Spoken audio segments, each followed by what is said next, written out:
Goeiedag julle. Het is weer lekker om saam met julle te kuier vanoggend. Nou, ek weet nie wie van julle dalk in jouself vereenselwig met wat ek vir jou wil gaan sê vandag, waaroor ek gaan praat. Maar wie van julle was al in so 'n situasie gewees, het sy of dit by die werk was, verhouding was, by die huis, met jou kinders, wat ook al die saak mag wees, jy probeer so die regte ding doen die hele tyd, maar al jou beste bedoelings of jou beste aksies wat jy voorgee as gevolg van dit wat al in jou lewe gebeur, slaat jy die ding heeltemal mis, jy sit die pot heeltemal mis. Nou, daar is so 'n storie wat ons ook lees in die Bybel van Lukas 10 vers 38 tot 42 van Martha en Maria, waar Martha ook voel, sy probeer, ek glo in my opinie, sê ek het nou vir jou, sy wil dit so reg gehad het, dat sy eintlik die fokus, die punt verloor het, waaroor dit eintlik gaan. Nou, ek gaan vir julle voorlees in Lukas 10 vers 38 tot 42, en dit gaan so: op hulle reis het Jesus in die dorp gekom, waar 'n vrou Martha hom as gas ontvang het.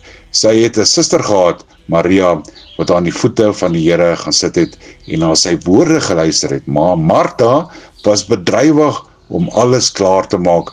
Sy kom toe daar staan en sê vir die Here: hinder dit u nie, dat my suster my alleen laat bedien nie. Sê sy moet my kom help. So ons hoor nou, Maria het daar gaan sit en gehoor wat die Here gesê het. Sy het woord ontvang. Sy was by die voete van die Here, waar Martha alles probeer regkry het vir die Here, maar sy mis die punt, die fokus dat die Here daar is, klaar, kom hoor wat sê die Here, maar sy wil alles regkry, terwyl die Here klaar daar is, né?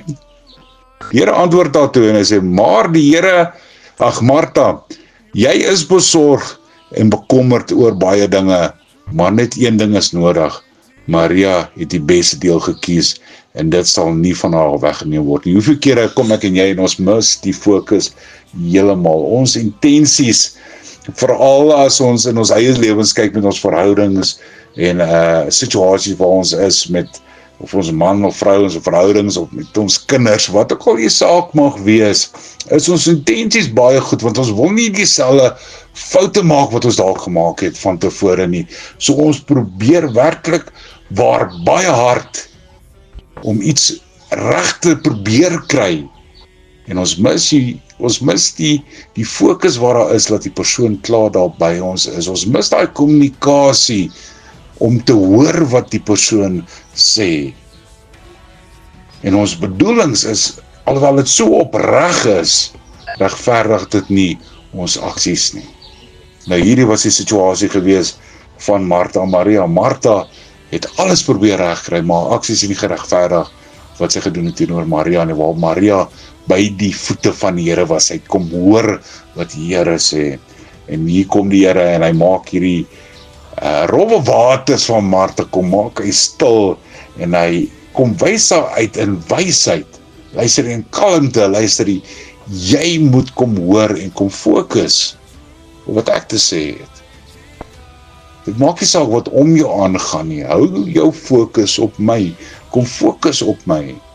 En ons mis dit soveel kere, nee, ons probeer soveel kere nie in 'n situasie kom waar ons al in was nie. Ek wil alles reg kry, ek wil my huis in orde kry, ek wil my lewe in orde kry, laat ek mis wat voor my aangaan. Yes, ek weet nie van jou nie, maar ek was ook al 'n paar keer daar, dat ek het gemis het. Jy mis die fokus waar daar moet wees. So ek het met hierdie ding opgekom, en dankie Vader, jy weet, die Here gee vir ons elke keer 'n riglyne in die woord, en hier's 'n riglyn, as jy in so 'n situasie sal kom, waar jy nie weet wat se kant toe moet gaan nie, in 'n situasie soortgelyk soos wat hierdie Martha Maria was, so hoe weeg ek dit op, wanneer doen ek die regte ding? Lees ons in Jakobus 3 vers 17, wat ek vir gaan voorlees, maar die wysheid wat van bo kom, is allereers sonder bybedoelings, en verder is dit vredelievend, inskikkelik, bedagsaam, vol medelee en goeie vrugte, onpartydig en opreg. So elke liewe ding wat ek dan doen in my lewe, in wat 'n situasie ook al, as dit nie opmeet teenoor Jakobus 3 vers 17 moet ek terugstaan en 'n bietjie introspeksie doen, want dan is my fokus nie waar dit moet wees nie. My intensies gaan dan nie so uitwerk soos wat hier vir Martha nie uitgewerk nie, want al beste bedoelings het grense oorskry, dit het mense seer gemaak, want haar fokus was nie daar waar dit moet wees nie, op die Here. En ek bid dat julle fokus sal kom waar dit is, waar jy volkome sal vertrou op dit wat die Here vir jou uiteengesit het, en mag jy elke liewe ding wat jy doen opmeet volgens Jakobus 3 vers 17. 'n lekker dagie vir julle. Shalom.